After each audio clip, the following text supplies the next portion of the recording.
is be true to what you said on paper.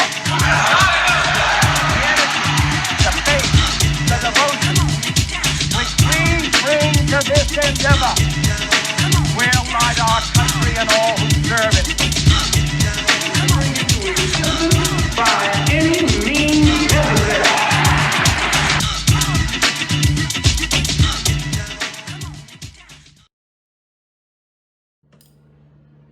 Good evening. This is America. This evening I want to spend some time talking a bit about Congressman Lewis and his impact on my own life. Congressman Lewis was a conscience of the United States Congress. But before he came to Congress, he was a man who put his life on the line countless times, was arrested 40 times and more than 40 times over the course of his life, doing what he believed in, protecting our democracy and our right to vote. And so when I think about all the things that are going on today, and I think about the issues of today, it's hard for me not to think and to be reminded as well as appreciative of the times that I had a chance not only to speak to Congressman Lewis, but to get and gain some of his insight. In fact, the work that I do today has a lot to do with an October 12th, 2000 meeting that I had with the Congressman after running to him and on the street of Washington, D.C., while I was reading his book right here, Walking with the Wind. And that time with him in his office, asking him about the work that he had done, the struggles, the challenges, they remind me not only that the fact of where we are today, but the fact that we all owe, he and countless many others, our sacrifices to challenge the systems, anything that challenges our ability to live in a democratic society and to be able to vote. So as I see and watch and we hear the countless words of admiration and appreciation for Congressman Lewis, I do believe that the greatest way that we can show our respect and admiration for the Congressman is to make sure that we recognize that the right to vote was not something that came about easy, and the right to vote is not something that we should give away easily by not voting. So every week you see me wearing the 2020 Effing Matters shirts. It's because this year is the most important election of our lifetime. Just like every election should be the most important election of our lifetime, and we should vote every time and remember the sacrifices that Congressman Lewis, who walked across the Edmund Pettus Bridge, was confronted by police officers, hit over the head, came to this doorstep of death, and he left there not only encouraged, but with a renewed vigor and renewed courage to stand up to those who have over time tried to destroy this democracy and tried to destroy and take away our rights to vote. So let's not take that in vain. Let's make sure that this year we honor Congressman Lewis's life by voting.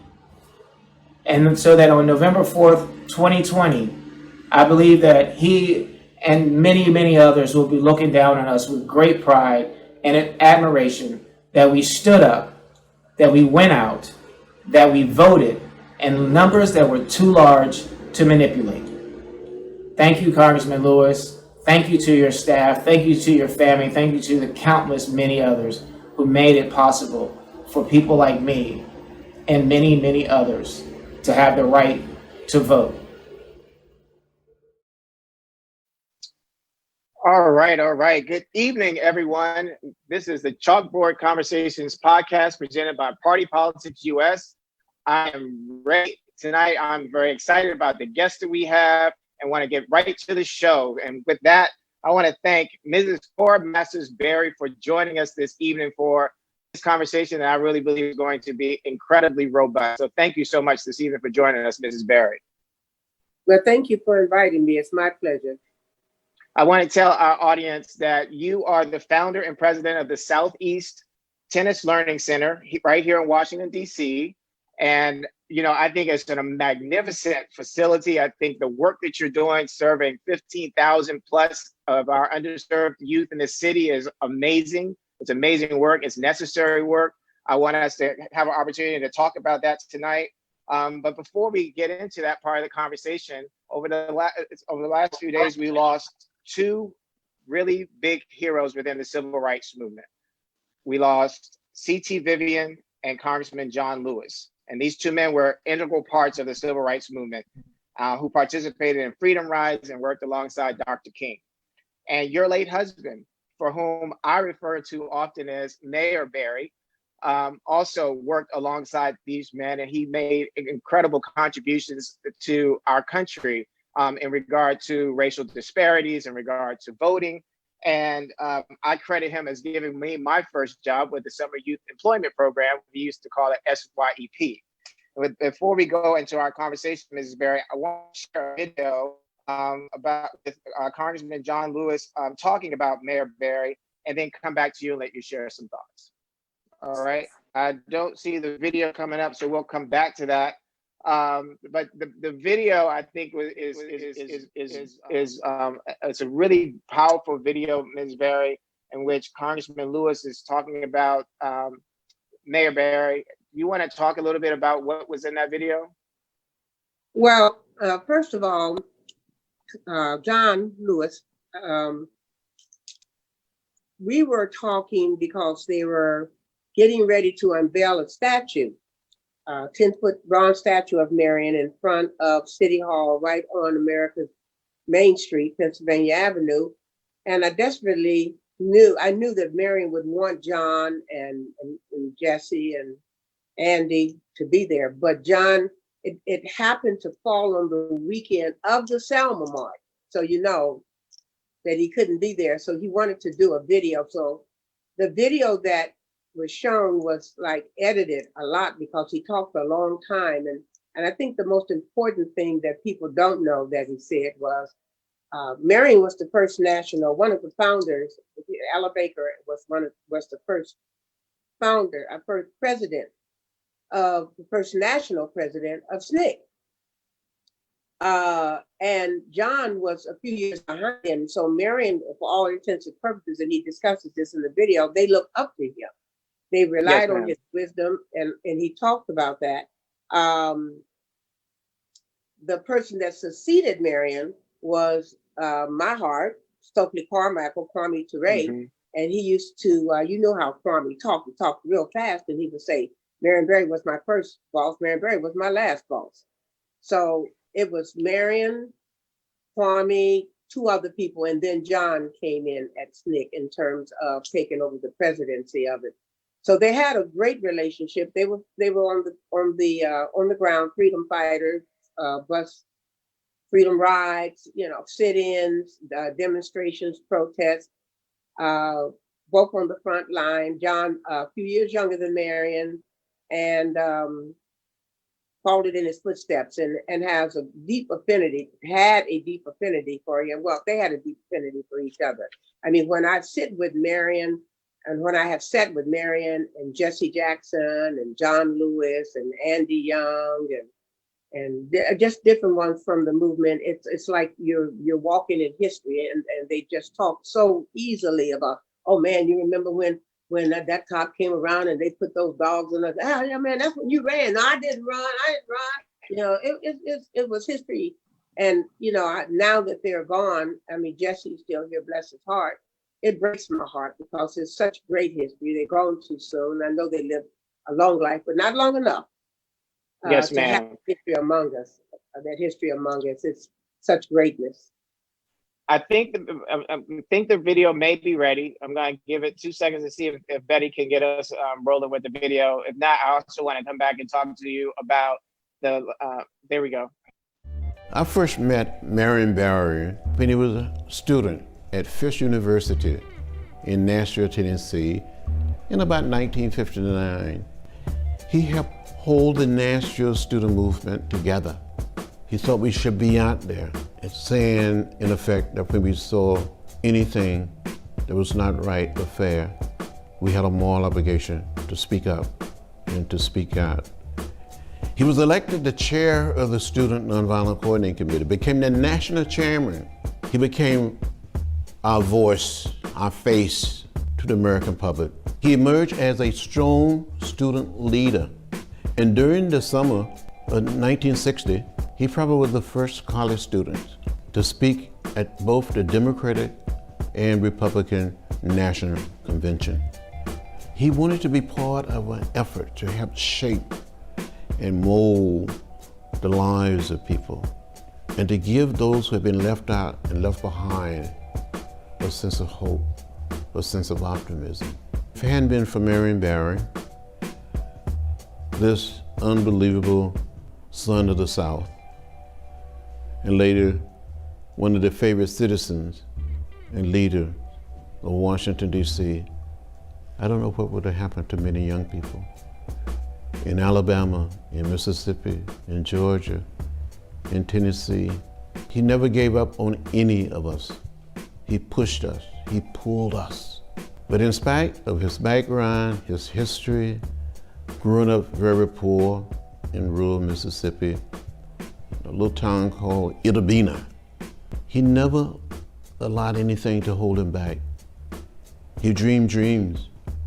So I think it's fitting and appropriate for Washington, D.C., the nation's capital, to honor this man who did so much to change not just Washington, D.C., but to change America and to inspire an entire generation to stand up, to speak up, and to speak out, to get in what I call good trouble, or what Marion Mayberry would call necessary trouble.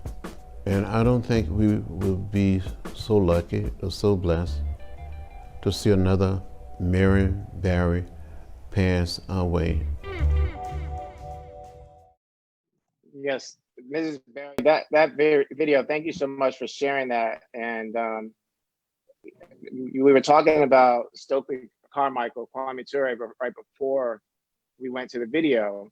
And I kind of want to segue into two things and bring it back to this conversation. But I had an opportunity shortly before Kwame Ture passed away to be at a program here in Washington, D.C. That was honoring him. And the thing that was most interesting for me at that point as a young 20-some-year-old kid was going table to table and listening to the stories of people talking about how they almost died, how they shouldn't still be alive for the things that they were doing, whether or not it was registering people to vote or trying to find the 4 civil rights workers who went missing in I think it was Mississippi, which the movie Mississippi Burning was focused on. And so there's so many different parts and stories of the civil rights movement. And I know for me growing up here in DC and the many times that I got a chance to be around Mayor Barry, sometimes we kind of look at those times and hopefully we don't take them for granted when we reflect on the work that it took for them not only to get into the positions that they did, but the challenges and sacrifices that they made in order to make the world a much better place than the world that they were born into. So I'm really appreciative again that you're here with us this evening, because we really wanted to talk to you. If you could give us some quick insight about your thoughts about Congressman Lewis. And then I want to focus on the racial disparities and talk about the work that you're doing in Southeast. Well, I've been watching and listening to all of the tributes to John, and I really don't think there's anything that's left to be said that hasn't been said, except for me, and I've heard that also. I've always been taken aback by how very real and authentic and down to earth. I mean, he and Mary were very much alike. Like they were just good old country boys. And he never stopped being that. And he greeted greeted people with no respect to person. He didn't view people by their status or their title or their economic position. He looked in their souls, and he was so friendly and so nice. And when I watched the Congress give a tribute to him, I watched his colleagues on both sides of the aisle literally break down, because he was such a he was such a kind person and such a genuine person, and authenticity, that's a scarce So I think if I would say one thing about John, I just loved his authenticity. I love the fact that he was humble. I love the fact that he was kind, and I love the fact that he never, ever, ever forgot where he came from and who he was. Yes, ma'am. Yes, ma'am. Now, the work that you're doing, I mean, you've done so much, Ms. Berry. The work that we want to focus on right now is the work you're doing with racial disparities. And right now, the city, the country, the world has been plagued by this COVID-19 virus. And I think, in my opinion, and a lot of the work that I do with health disparities in general, I think that there's not enough conversation that's focused on how this is impacting African American community, as well as how it's affecting and impacting children. Can you tell us some about what's going on and what you're seeing and how this is impacting children? And are there some suggestions or some policy solutions that you want to recommend, or some things that we should be thinking about in terms of how do we come together to address these issues? Well, the mayor of Washington, Muriel Bowser, appointed me to be on the reopening committee, and I was on the subcommittee that dealt with systemic disparities and equitable impact on vulnerable communities. And in doing that, I was working with Susan Rice. I was working with President Frederick, the president of Howard, Delano Hunter, the head of the Department of Parks and Recs here, and my dear friend Donna Brazil. And I took it upon myself to focus on the disparities and the impact it had on children, because in my way of thinking, there hadn't been enough discussion about the impact of the pandemic on children. I mean, they would dismiss it like they would say, well, they have to do distance learning. We know there may be some challenges in the, and by the way, we've changed the language from at risk to at promise. So in the at promise community, our children are at promise. They have promise in their lives. They're not at risk, they're at promise. So, yes, and they would make references to that as being limited to just the Wi-Fi or the internet. And like, if we could just get them some computers, and if we could just get them a hookup with Wi-Fi, then they would be okay. And it was like really breaking my heart, because I knew that wasn't the issue. First of all, they kept saying there was a digital divide. And finally I said, look, forget it. It's no digital divide. We thought there was going to be a digital divide, but how many of you been around children in that promise community? How many of you? You know how these kids understand the computer. They understand it more than anybody probably sitting in that where you are right now. So it wasn't that they didn't understand it, and it wasn't that they didn't have access, because you can fix that. The problem was they didn't have infrastructure. I mean, many of the parents of these kids are what the people are calling essential workers or first responders, either from being a bus driver or whatever they had to do, but they had to go to work. And so you usually have many siblings in a home, 2, 3, 4, 5. How are you going to have a child there and carve out dedicated time for education with no one at home to support or to coach or tutor? And so it was a lack of infrastructure. So what we did, and I started really literally losing sleep over it. And as you said, I mean, while I'm worried about it, do something about it. So my team and I got together, and even though we have what they call out of school time or after school time, we did a virtual after school program from 3 to 7, 4 days a week with our kids. And if I tell you that it was very difficult at first, so that just makes my point. When we first decided to do it, I said, do an inventory of who has whatever is necessary, anything that they need in terms of any kind of device. And if they don't, we'll get it to them. And so we did a survey of that. And then they came back and they said, they took care of that. We took Chromebooks out of the center, took them to the homes, gave them to the kids, and said, let's do it. But when we got ready to sign up, only one parent signed up. And then we found out there was infrastructure problems. Some of them were staying with their grandparents. Some of them were, there was somebody else on the computer when they were trying to do it. It was just terrible, but we had to work. And at the end, we had a dedicated 70 children that we dealt with on a weekly basis for about 6 weeks.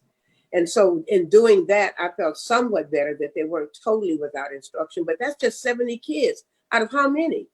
And so many Yes, of ma'am. our kids did not do distant learning. So we have a whole generation. And I said it to the mayor. I said, I'm telling you, when you do a study or a survey, you're going to find that many of the children in what they call Title V or Title I schools, which is usually where they have free lunches as a definition or a point of identification, you're going to find that they didn't do it. And then what's happening? They're going to either be left behind, or they're going to start building jails based on these kids dropping out of school, or they're going to be pushed to the next grade, not prepared. But it's not going to turn out right unless we do something, very intense to mitigate the damage. And I think the biggest victim of the pandemic was actually our children, not all children, our children. Because in other communities, they had families who got together, they hired tutors, they had little mini sessions of schools every day.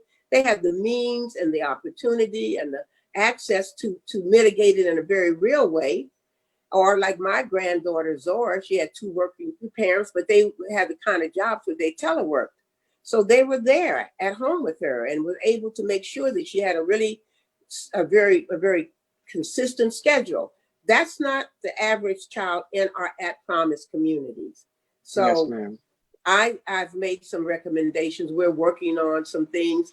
I think these children right now, in a way that we can do it where it won't seem punitive, need 12-month education. They need to be doing something academic right now, and they need extended school. And there's a way to do it because we've done it for 20 years, and we make learning fun, and the kids want to get there, and they know they're going to be, because we have an strong academic program, just as strong or stronger than the tennis program. So I just think we need to focus our attention on it, not put our heads in the sand and think it's going to be all right. It's just not going to be all right. Yes, ma'am.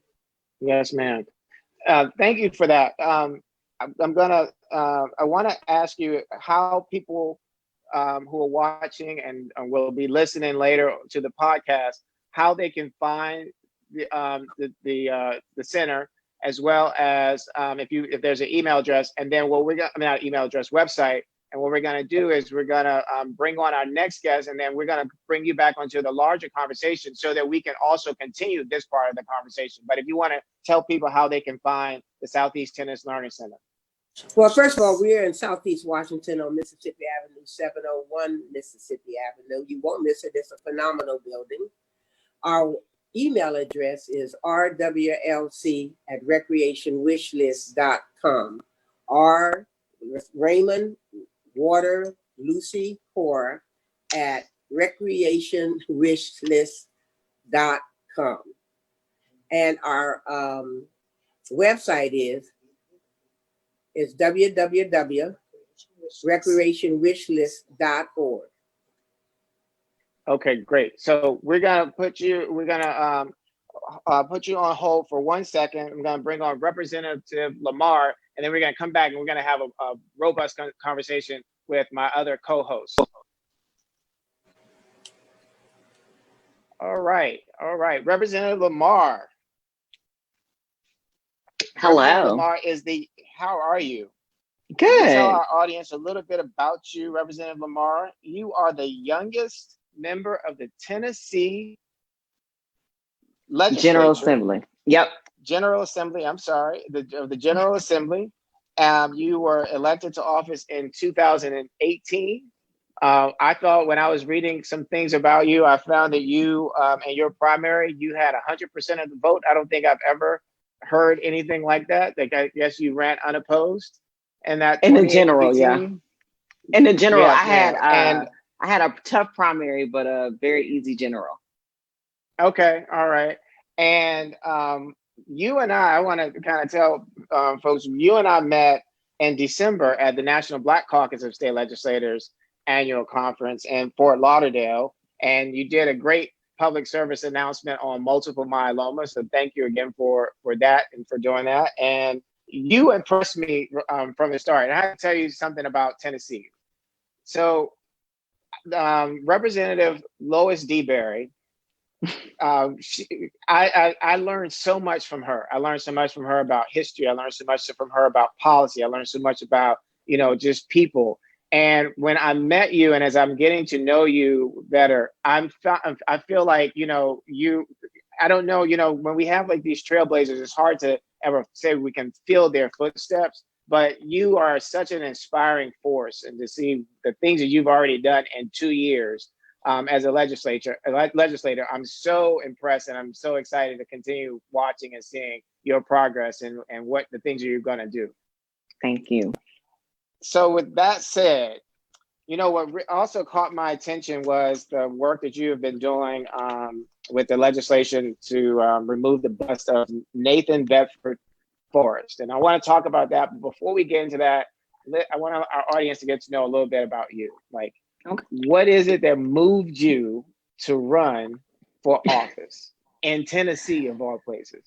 I know. So it's really weird. For some reason, since I was a little girl, I've always been interested in politics. Like I used to always hear my parents stay engaged in the community. I would like watch Oprah and all of these different shows, just very in tune with what's going on, very engaged in my school communities with student council, things like that. So the idea of leadership was always something I knew I wanted to strive for. But my senior year of high school, President Barack Obama got elected as president of the United States. And that truly inspired me to follow politics on a serious level. Like I was thinking about doing STEM because women of color in STEM make a lot of money, but I really had a passion for serving. And so I followed the political science route in college, and I moved back to Memphis.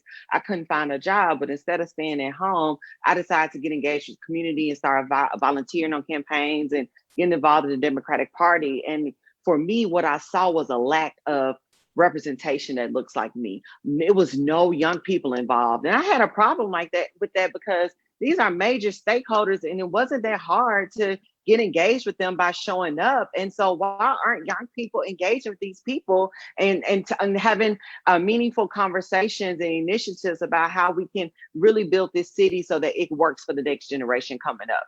And so what I felt was because no one from my generation's actual leadership positions. And from there, I decided to run for office in 2014. I moved back. I didn't win, but that motivated me to take over the Young Democrats, and I was the state president for 4 years. So I traveled around Tennessee to get young people engaged in the political process. While doing that, I started a career in education advocacy, getting parents more engaged in public education, the political process, helping them learn how to serve their students and their children more effectively so they can learn. So I had a really eye-level perspective of what was going on in public school process, and also being a product of the public school system. And then from there, I went on to work in the reproductive justice sector, working on federal, state, and local policy around reproductive justice issues, because women deserve complete autonomy on how we control our bodies. And so those are where I built my career on the issues that I care most about.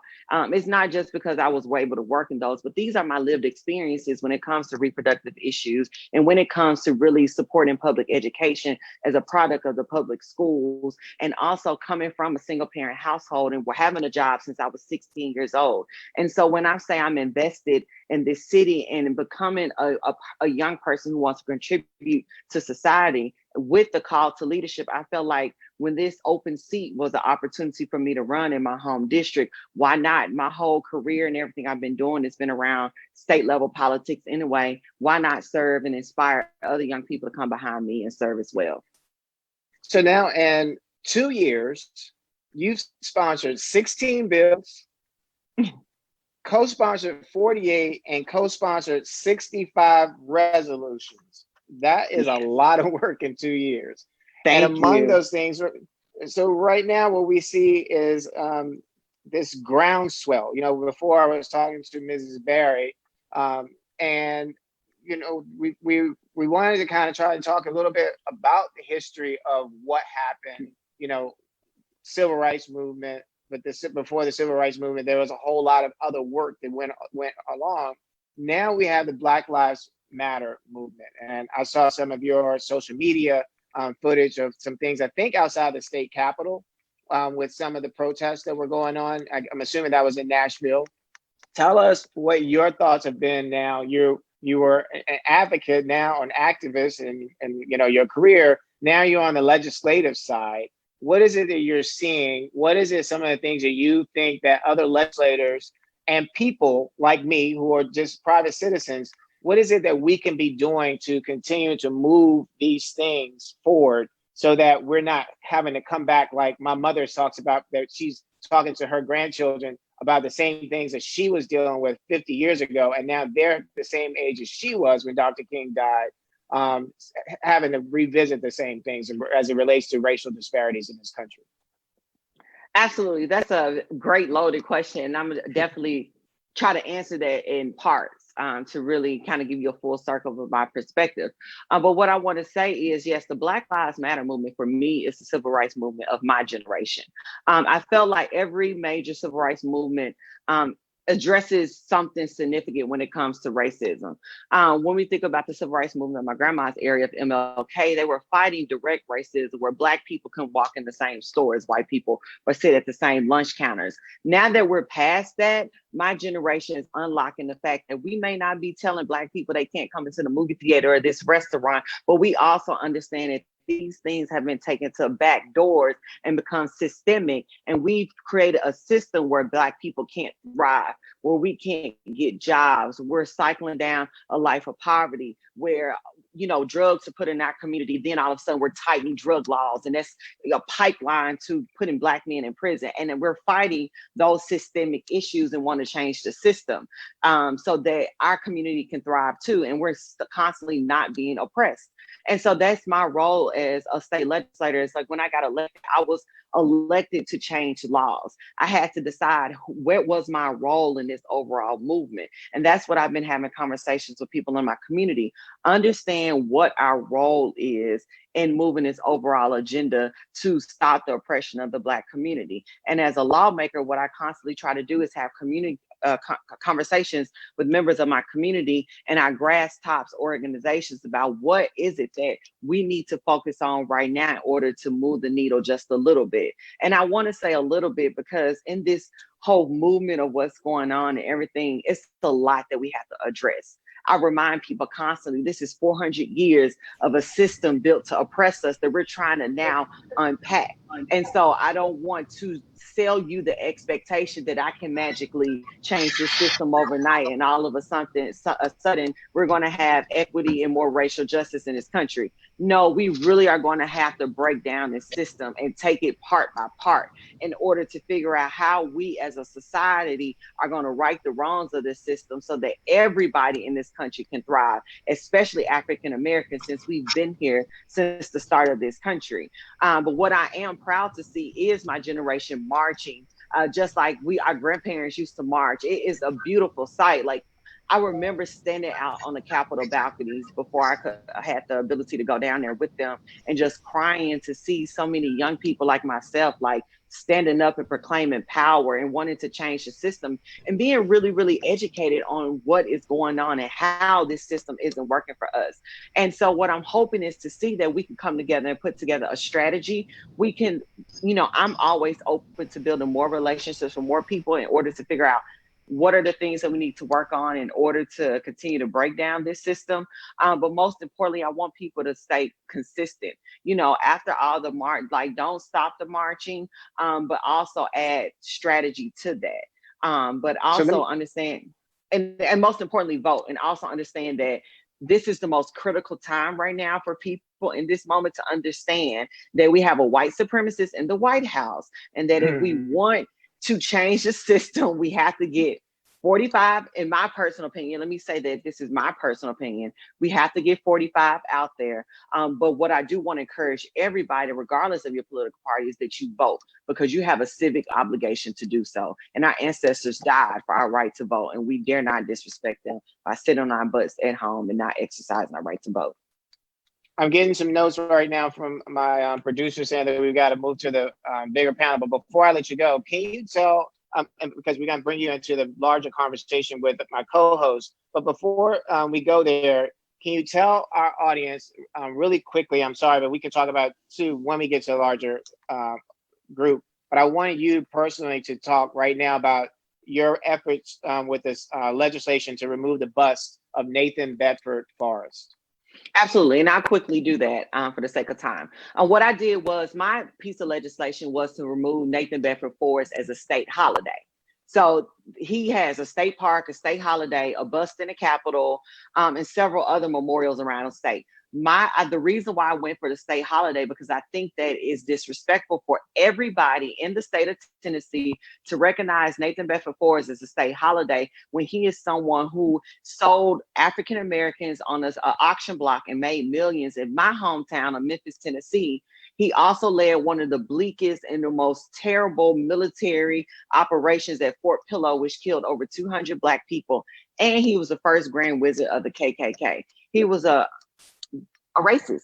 And we are requiring everybody in the state to recognize him. What happened was it was able to get out.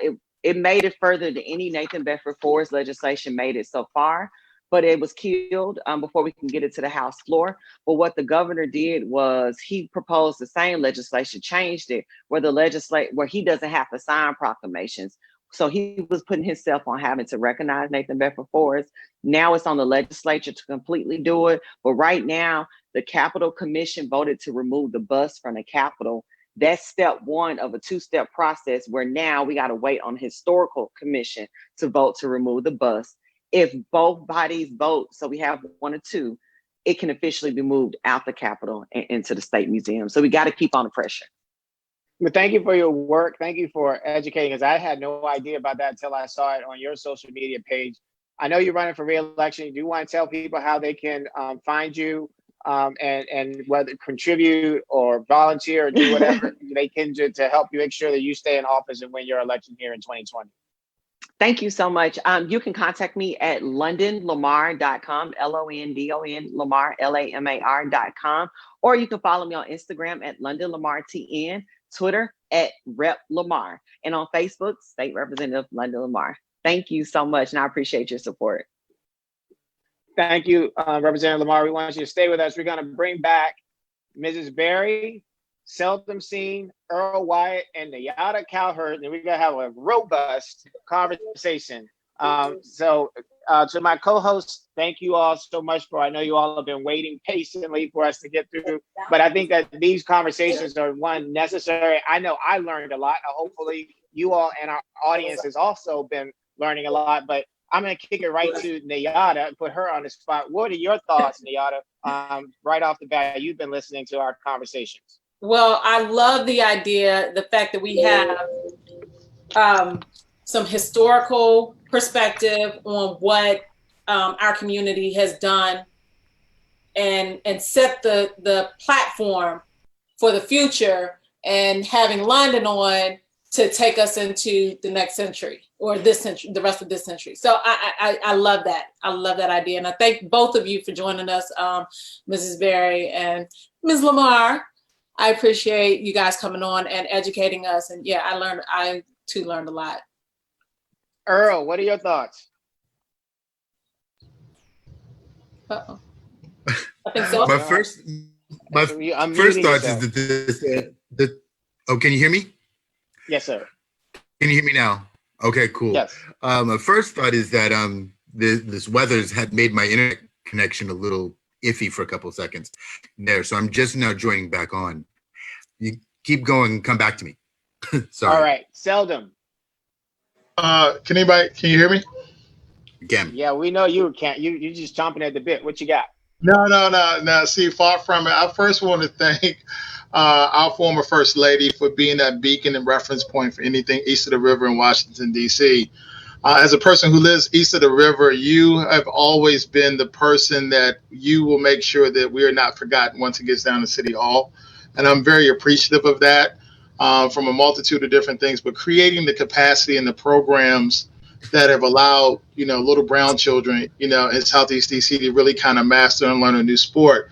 One of my son's tennis coaches, I think, went to the University of Arizona because of the Southeast Tennis Learning Center, and she talked about it so much so about it being a transformative experience for her. But then also the folks that you brought to the community off of Mississippi Avenue have just been life changing for us east of the river. So I want to thank you for that, and always being that voice and always not backing down when a lot of people wanted to forget us, in nationally and locally as well. Well, thank you. I appreciate that. I love Southeast. I love Southeast Tennessee Learning Center, and I love my people. Yes. Yes, ma'am. Yes, ma'am. You know, that kind of brings me. I have a list of topics that I want us to kind of talk about in this larger part of our conversation. But I'm going to skip what I have for the first one because I want to go back to, because we've been talking about racial disparities. Something that happened today. One, the president, and I'll be honest, it's hard for me to say the president, but issued a piece today saying that people should wear masks. And then we see in Indiana, there's now a requisite order that everybody has to wear masks, as well as I know that our mayor here, Mayor Bowser, just issued something about masks. I'm mentioning this because it seems like the whole issue of wearing masks has come down to becoming, in my opinion, a stupid racial or a stupid issue around race. And we've seen in Florida, we've seen in Georgia, we've seen in Texas, we've seen California, we've seen Arizona, you know, these states where we're seeing these spikes that are going up. What's going on in Tennessee, Representative Lamar, as it relates to masks?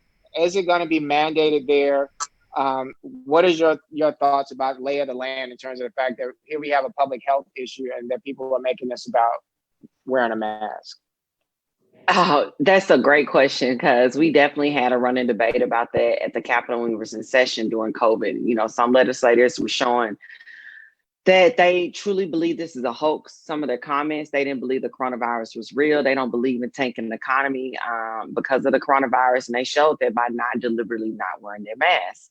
The governor said he is not, from my understanding, is not going to mandate people to wear masks. He's going to encourage people to wear masks and show solidarity by wearing his. But at the same time, this is the reason why Tennessee has some of the highest number of cases rising in the country. And of those cases, African Americans are dying at a disproportionately higher rate than anybody else from the coronavirus, especially here in my hometown of Memphis, Tennessee, which is the largest African American concentrated metropolitan area in the state. So for me, what I think we need to do is to be more responsible. Demand that our leadership act more responsibly in how they determine what should be done regarding the mask, but I do think it should be mandated for all public places, just to keep even if you don't believe it's real, whatever your personal beliefs are, for just the safety of the public, just to, as a citizen, just to do the right thing by the greater good of the entire public. Just simply wear a mask. There's enough PPE. You can go to Walgreens. There are tons of masks everywhere. They're $1, $2. You can either get ones with designs on it. Everybody has a mask business now. So at this point, it's just no excuse for nobody not to have a mask. And it's just the responsible thing to do. Yeah, I have my logo on it. So, and Mrs. Berry, the mayor today issued an executive order that, you know, everyone in the city has to wear masks. And I saw a friend on social media. I think that he made a really valid point about the economic disparities of some of our residents here in DC who, you know, may not just have the money to buy masks, and that then to be slapped with a potential of $1,000 fine. You know, and his thing was, why don't we try to find ways that we can pass out masks to make sure that all of our residents have masks? What are your thoughts? Well, I agree. I disagree with him because their masks are plentiful. We're not talking about the decorative masks and the fashion masks. We're talking about masks that protect every place you walk into. If you don't have a mask, they'll give you a mask. If you go to Costco's and you don't have a mask, they'll give you a mask. If I walked into, I left my mask in the car, ran into was going into for an appointment. They said, do you need a mask? People have masks. That's not a good excuse. It's just not. Okay. My only fear is, and I really hope that, you know, I don't understand why people aren't wearing masks. I've been into a couple of stores here in DC, and it bothers me. I'm really big about just the social distancing, period. But I would like to see us all wearing masks. I know that it's inconvenient. It's been 105 degrees, you know, outside, but My thing is, would you prefer to be outside at 105 degrees, or would you prefer for your body to be at 105 degrees because you have the virus? So No, I agree. Exactly. 100%. I agree. right. But you know, one But mask, That's a good one. but the issue is not the availability of masks. The issue is the mentality of the people who don't take it seriously, who preach. see it as an Thank you. inconvenience to themselves and doesn't take in consideration that you're helping or saving or keeping someone else from getting sick. So, I mean, it's some education we have to do with our people. Right. You know, Yes, ma'am. can I jump in real quick? Absolutely. Okay. Well, one of the things that I always wanted to ask, and I want to ask, because you all are bridge builders, you all build capacity in your respective communities. One of the things that I always is a tripwire for me is adult literacy. Meaning that what are we doing to make sure that people, like, the message is getting out about the importance of certain types of things. And it's just not necessarily book work or math work, but it's understanding and explaining these key kind of concepts to people on the reasons why, like our First Lady just said. So one of the questions I want to ask, and I would love to hear you all's thoughts on, because you all are building bridges of capacity as you kind of go based upon your respective work. What is missing from the conversation about finding people and requiring people? There's an understanding that not everybody understands why they should. So what can we do to kind of increase people's knowledge base? Should we have public awareness campaigns? Representative Lamar, should we push for, expansion of Obamacare in the state of Tennessee, which has some of the worst health disparities and some of the poorest access networks that you would see, especially coming from a state that was once led by Bill Frist? Things like that. You have capacity in that state, but it doesn't make sense to me that people are still dying from very, very basic approach. So that's my question.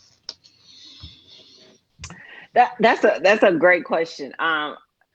What I would say is, I think we need to continue to increase the public awareness campaigns about the coronavirus. I will say those in more poorer communities aren't as educated on the impact of COVID-19. So a lot of them don't understand if it's real or if it's fake. From my conversations with people, I'm having the hardest time is to get people to stay in the house because they are bored out their minds. They don't have good home lives, especially those in poverty don't have good homes. So they are being out because of how terrible their home life is. And so they would rather risk getting corona than sit in the house. And I've heard that several times I've been out in the community. People just do not want to be at home. They said it's driving them crazy. One thing that's increasing is suicides are increasing. People are not getting the unemployment benefits they were promised, which is something that we've heavily criticized the Department of Labor and the governor about.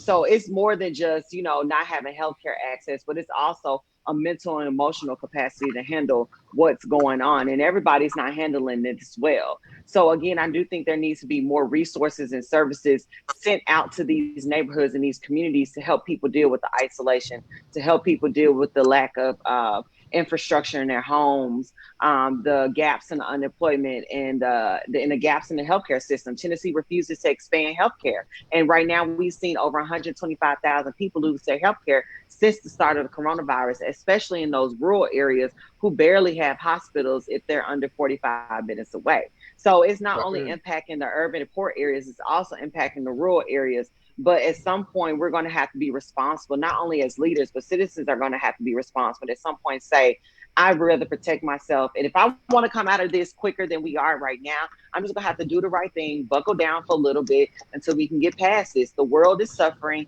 This is not about you. This is about the greater good of this country if we're truly all Americans. Mrs. Barry, do you hear any similarities in what Representative Lamar is saying to what you've been seeing here in the city or been hearing about? Well, before I do that, let me say to my fellow Tennesseans, my husband was from Memphis. And I love you. And I knew Lois very, very well. We were on a national board together called Future Pack. So I feel like I'm just, a second citizen of Tennessee, especially Memphis. So that being said, thank you. I think what she's saying is true, but to me it's fundamental. And I think the issue in terms of communication and understanding it goes back to the disparities, not just of the economic disparities, the health disparities, but the communication disparity. There's a way that we have to figure out how to communicate with our at-promise population so that they don't kill themselves, so that they don't do drugs, so that they don't shoot each other, so that they will wear masks. All of that is the same barriers, getting them to deal with the reality of being responsible in a society and without being harmful. So that's my concern. How do we reach our people and break those barriers to keep them from their promise in life? So what we do at the center is we don't minister to the children, we minister to the family. We can't teach a child something and not also bring the family in, anything from healthy eating to all these other things. But as I listen to you, and I'm so proud of you, you know, I love these young people. Mary Pat, who has run for office in Georgia, and she wants to start a PAC to encourage young people to run for office. So I'm very happy to see that. And if you know anything about me, you know that one of my favorite things to do, other than be with my children at the Southeast Tennessee Learning Center, is to mentor and work with my young people, such as Tamika Mallory, one of my sheroes. So when I think I talked to her yesterday, they're moving to Tennessee. I'm sorry, they're moving to Kentucky, and they're not leaving Kentucky. So they're going on the ground. We're about to see something. I want to keep them all up in prayer, put it out there, donate money to untilfreedom.com, because we're going to need bail money. We're going to need all kind of stuff. They're going in like King and them did. But when you talk about the civil rights movement, that's well documented. It's repetitively well documented. But I came from that era.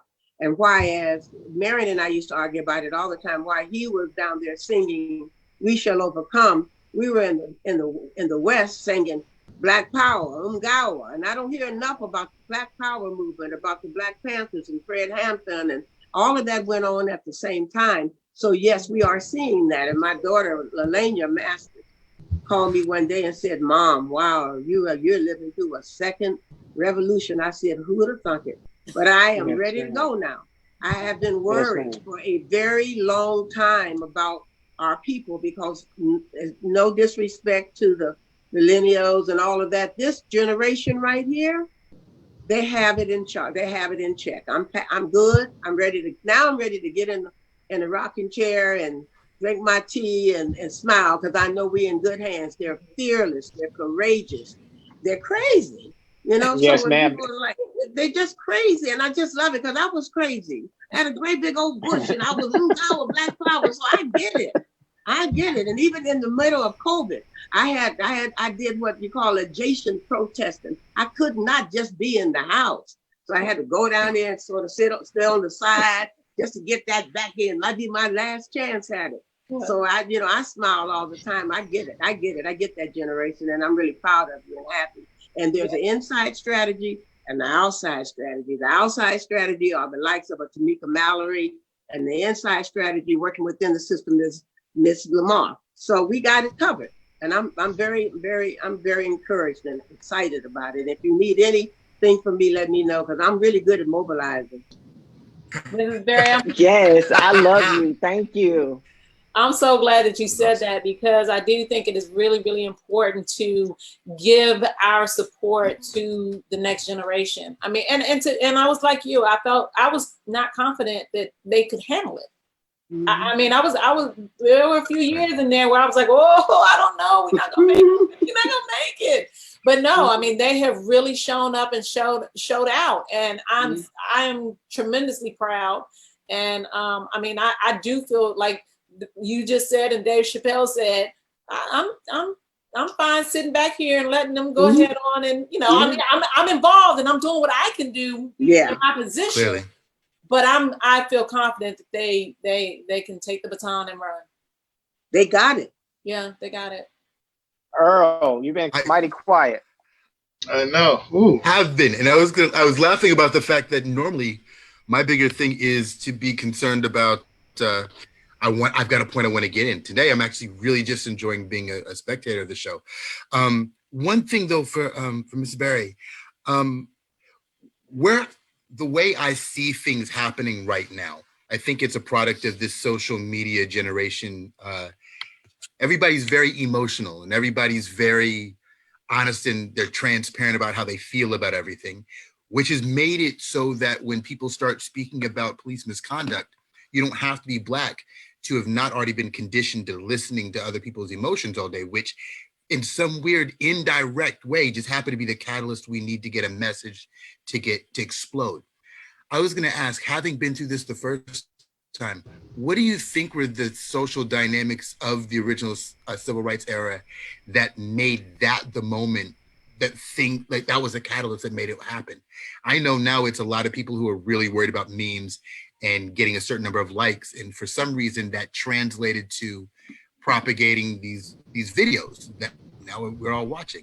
What were we doing differently in the 60s that we weren't doing the 70s and 80s that had Well, I people can fall tell you off the one path? thing, that in the 60s, and I forgive me, I am by profession a professor of political science. I taught it for 20 years, so don't get me started.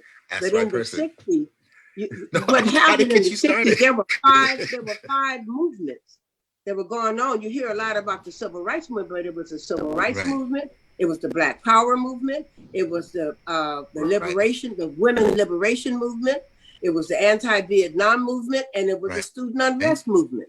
And so all of those things were going on at the same time. And there were dynamics. There were the Black Panthers and us with Ron Karenga, with guns and black leather jackets and Black Power and all of that. And down in the South, King was linked with everybody yelling, "We shall overcome." It was all of those things. And the things that turned, I tell people, anything that happened dramatically that changed in this country always happened when something happened to the white people. So all the people get knocked in the head with batons and dogs and water hose, that was and pulled off buses and all the stuff that we went through. But when the white man died off that march, that Reverend, I can't pronounce it, I can't remember his name, and then Louisa died on the highway coming in from New York, they killed her. When those two white people died, they started paying attention, and that's when they started passing that 1965 Voting Rights Act. Look it up. John Lewis's head could have been knocked in 30 more times, but one white person died, and then they decided to get serious. Yeah. I'm gonna add something to that, Mrs. Barrett. Okay, go for it. Go. I was just gonna say, because I think you just kind of put it in perspective, and then I'm gonna let you get back in, Earl. Is we've been not hearing that people have been talking about not wearing masks. We've been hearing the African American community has been affected and impacted by this virus far more than other communities.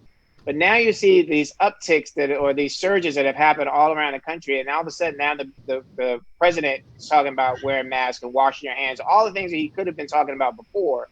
And to me, it's hard to ignore the fact that it's because they're seeing their community being affected and impacted far greater than I think that they wanted to admit that it was. I'm sorry, Earl, go ahead. Same thing with drugs.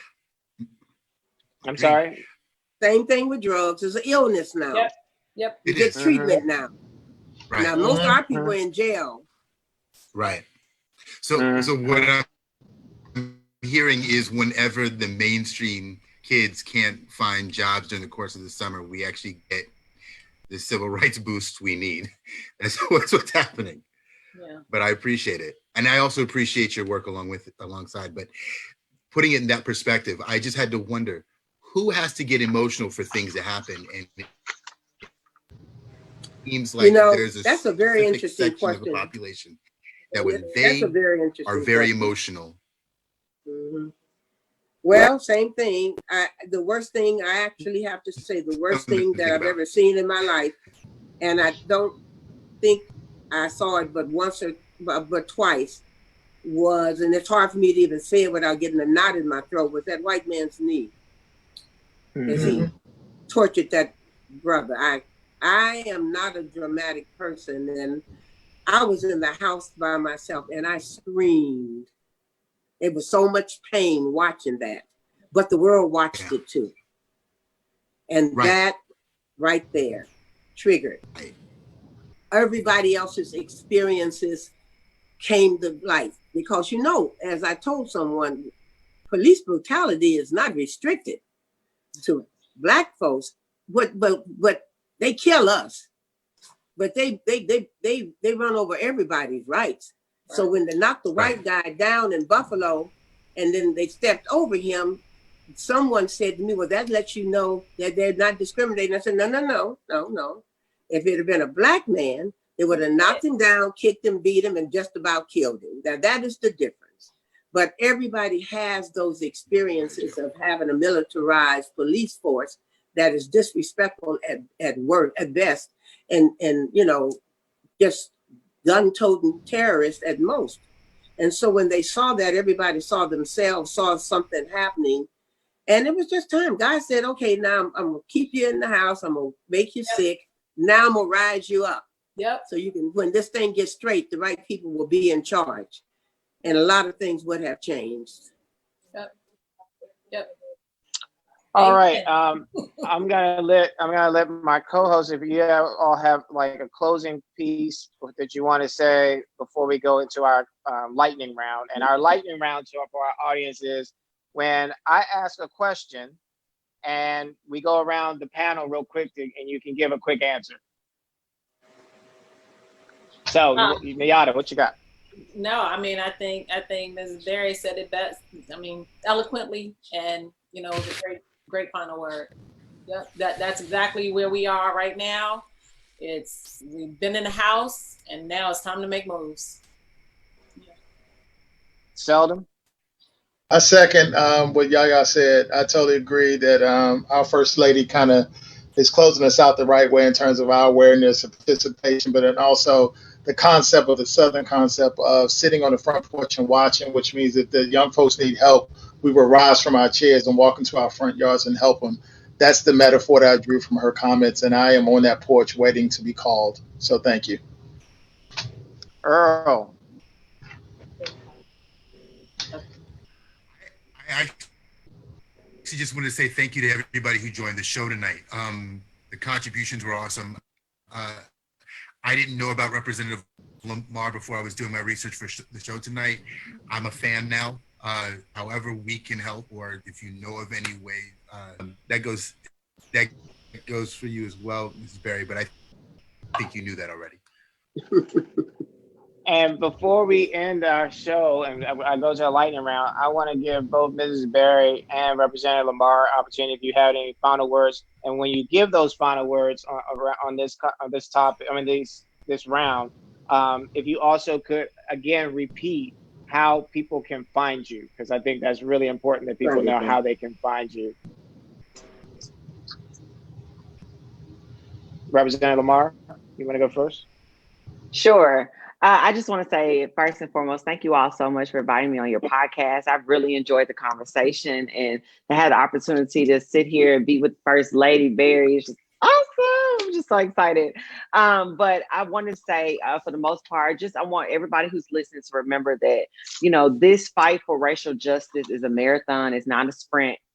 Keep the endurance up. Keep the pressure on. Make sure you head to the polls this year to vote. We have primaries going on around the country, and we have our general election coming up in November. So I'm doing all I can to make sure we get our young people out there voting, but also just making sure I'm preparing myself to continue to push legislation is going to free our community from this oppressive system and make sure we reform it. And if you want to contact me and help me in this fight, please follow me on Twitter at Rep Lamar, on Instagram at London Lamar TN. Or you can go to my website at londonlamar.com. Thanks, y'all, so much. Website. Thank you so much. And Mrs. Berry? Well, I'm just having a ball. I don't do this very often. My daughter gets on my case all the time, and I said, I've done my teaching, but it was fun. It's always fun to talk to young people. I think that should be our role, to make sure that we connect history, so that you know that my mother used to always say, there's nothing new under the sun. You know, I'd be doing it different, but it's been done. So yes, ma'am. Yeah. My great grandmother used to tell us all the time, it's a good thing to remember, but a better thing to do. Always hang with the construction gang and not the wrecking crew. And That's I right. just want to tell you, this has been like Nayada was messaging me to tell me that we were going over our time. And my response back to her was, yeah, I know, but this is fun. This has been a great show. I have learned so much from both of you. And we would love to, I think I can speak for my co-hosts. We would love to have you all back again, but this has been great. With I promise that said, I'm not let's the get to- bad guy. I promise I'm not the bad guy. I'm just trying to keep us. I know you all probably have things to do. So We always need you on a team like us. Trust. We always need you. We're